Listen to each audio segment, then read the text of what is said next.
शहर की सर्दी अपने चरम पर थी। नए साल की तैयारी में हर कोना सज चुका था।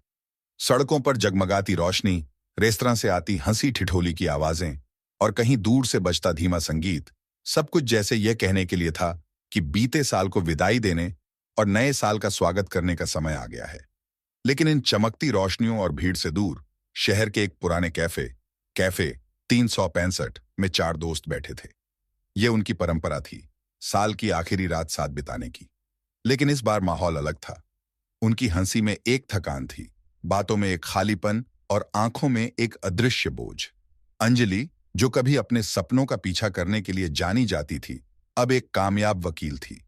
उसके नाम पर बड़े मुकदमे और बड़े पुरस्कार थे, लेकिन इस सफलता के पीछे कुछ था जो वह छिपा नहीं पाई। सपनों का पीछा करना जितना कठिन था, उतना ही खालीपन अब महसूस होता है। उसने हल्की मुस्कान के साथ कहा, सपने तो पूरे हो गए, लेकिन किसी ने यह नहीं बताया कि जब सब कुछ मिल जाए तो फिर क्या किया जाए। उसके शब्दों में एक गहरी उदासी थी। उसकी सफलता उसे जकड़ चुकी थी, जैसे किसी गहरे सागर में डूबा कोई तैराक जो सतह पर आ तो गया है, लेकिन अब तट का रास्ता भूल चुका है। वरुण, एक अंतर्राष्ट्रीय फोटोग्राफर जिसके कैमरे ने अनगिनत कहानियों को कैद किया था, आज अपनी ही कहानी में खोया हुआ था।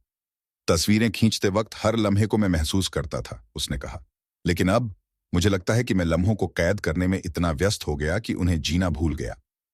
वरुण की आंखों में एक अजीब सी चमक और धुंध दोनों थी। उसने दुनिया देखी थी, पर खुद को शायद कहीं खो दिया था। मीरा, जिसने अपने पहले उपन्यास से पहचान बनाई थी, अब एक रचनात्मक ठहराव में फंसी हुई थी। मैंने हमेशा सोचा कि लिखना मेरी आजादी है, उसने कहा, लेकिन अब शब्द जैसे बोझ लगने लगे हैं। मैं लिखती हूं, लेकिन दिल से नहीं। मीरा के भीतर एक उथल पुथल थी। उसने जो कहानियां लिखीं, वे सबके लिए थीं, पर खुद के लिए शायद उसने कभी कुछ लिखा ही नहीं। राघव, जिसने अपने स्टार्टअप को सफलता की ऊंचाइयों तक पहुंचाया, अब नई चुनौतियों में उलझा हुआ था।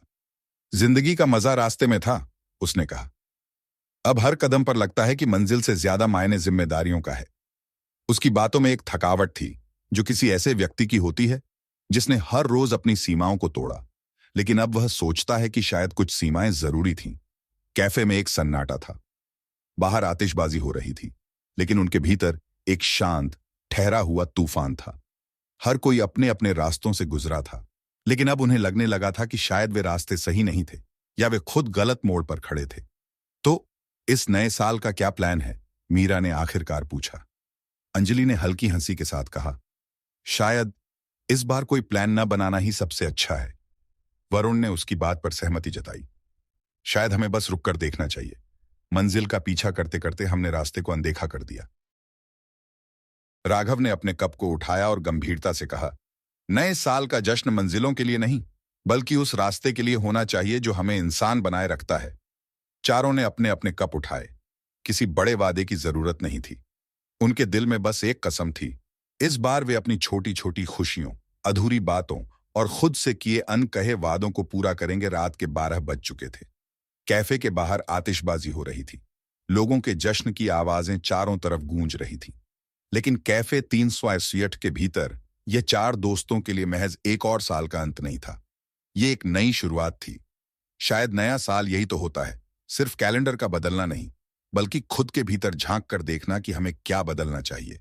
आसमान में जगमगाती रोशनी के नीचे चारों मुस्कुरा रहे थे। हर मुस्कान में नए सपनों, नई शुरुआतों और नए रास्तों की उम्मीद थी।